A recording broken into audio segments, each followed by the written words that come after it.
न डरे न जिम करे, ओलंपिक वालों को भी क्रिकेट मैच दिखा दूं जब मन करे।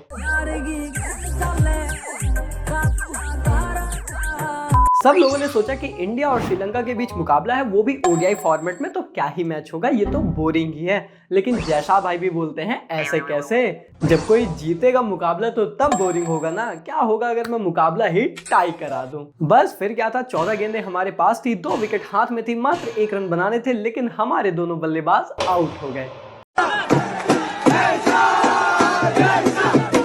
दुबे भाई टारगेट से बस 1 रन दूर रह गए, लेकिन अर्शदीप भाई के तो क्या ही कहने, अर्शिंदर सिंह धोनी बनने के चक्कर में हमें धोबी बना दिया, न घर का न घाट का। वो तो भला हो लक्ष्य भाई का, जो अपने लक्ष्य पर पहुंच गए, जिसकी वजह से भारतीय फैंस थोड़े से डिस्ट्रैक्ट हो गए और ओलंपिक्स में जाकर खुशहाली मनाने लगे। वरना अर्शदीप भाई ने जो कांड किया था ना, जीजी भाई इनको अर्श से फर्श पर ला देते। क्योंकि देखा जाए तो अर्श भाई की तुम मजाल भी तो देख लो, जीजी भाई के सामने छक्का मारकर जिताने वाले थे। इनको कौन बताए कि जीजी भाई समझाते समझाते थक चुके हैं कि छक्के ने वर्ल्ड कप नहीं जिताया है। अब छक्का मारने चले थे, छक्के छुड़ाने की नौबत आ गई। भारी मिस्टेक हो गया सर। कल के कांड देखकर जीजी भाई ने तो अर्श से बोल ही दिया, आ डगआउट में तेरा चिन टपा के ढम ढम करता हूँ। पर यार सच में कल जो हुआ है वो बहुत यूनिक था। 4,500 के ऊपर ओडीआई मुकाबले खेले जा चुके हैं और ये सिर्फ 44वां ओडीआई मैच था जो टाई हुआ है। यानी कि कल के मैच का रिजल्ट आज के ओडीआई इतिहास में लेस देन 1% चांसेस वाले मुकाबलों के रिकॉर्ड्स में जाता है। एनीवे, अगर बात की जाए मुकाबले के बारे में, तो श्रीलंकन पारी और इंडियन पारी में काफी कुछ सिमिलर ही नजर आया। उधर से निशंका और वेला लेगे को हटा दो और इधर से हिटमैन और सिर्फ हिटमैन को हटा दो, तो बाकी सबने बस खेला ही है। फिर चाहे श्रीलंका के ही बल्लेबाज रहे हो, उनकी भी लंका ही लगी, और फिर चाहे इंडिया के बल्लेबाज ले लो, चाहे वो प्रिंस रहे हो, चाहे किंग रहे हो, चाहे फिर केएल रहे हो, सबके एल ही लगे।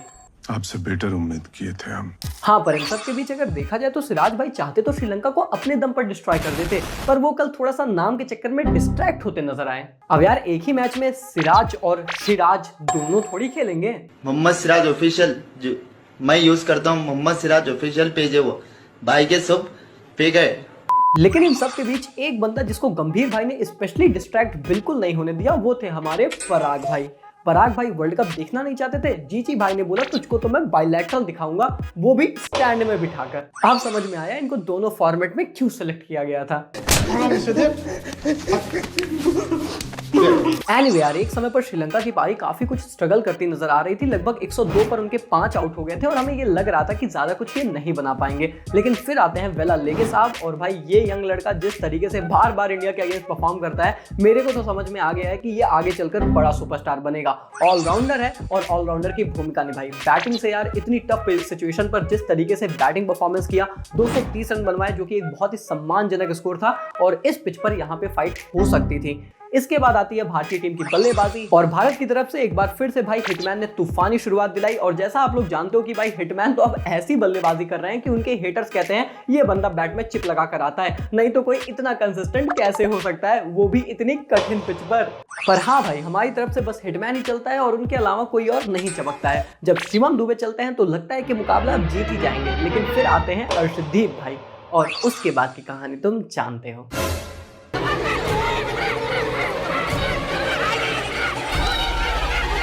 पर यार देखो, इसमें अर्शदीप भाई की कोई गलती नहीं है और मैं उनके शॉट को ब्लेम नहीं करता। अब जब गंभीर जी की एरा में हर बैटर बॉलर बन रहा है, इनफैक्ट शुभमन गिल को भी करा दिया भाई, तो फिर हर बॉलर यहाँ पे बैटर ही बनना चाहेगा ना। तो फिर बन रहे थे अर्शदीप भाई धोनी।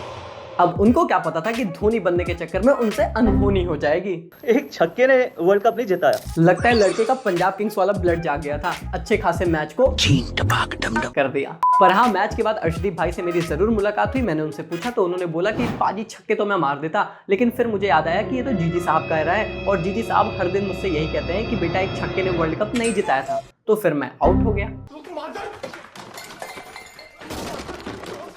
खैर यार, जो भी हो, बहुत ज्यादा मजा आया इस मुकाबले में। हमारे बड़े सारे सीनियर प्लेयर्स की वापसी हुई, बहुत सारा ड्रामा था, थ्रिलर था, एक्साइटमेंट थी और at the end of the day एक टाई भी था। टाई ब्रेकर नहीं था, वो चीज थोड़ी सी कम समझ में आई, बट इट्स फाइन। कुछ मैचेस को टाई होना ही डिजर्व करते हैं और मुझे लगता है कि शायद ये उनमें से ऐसा ही मैच था। खैर यार, आज के लिए वीडियो में इतना ही। तुम वो काम मत करो जो अर्शदीप भाई ने किया, तुम अपना काम पूरा करके जाओ। लाइक मारो, सब्सक्राइब मारो और मौज देते लेते और करते रहो। मिलते हैं बहुत जल्द।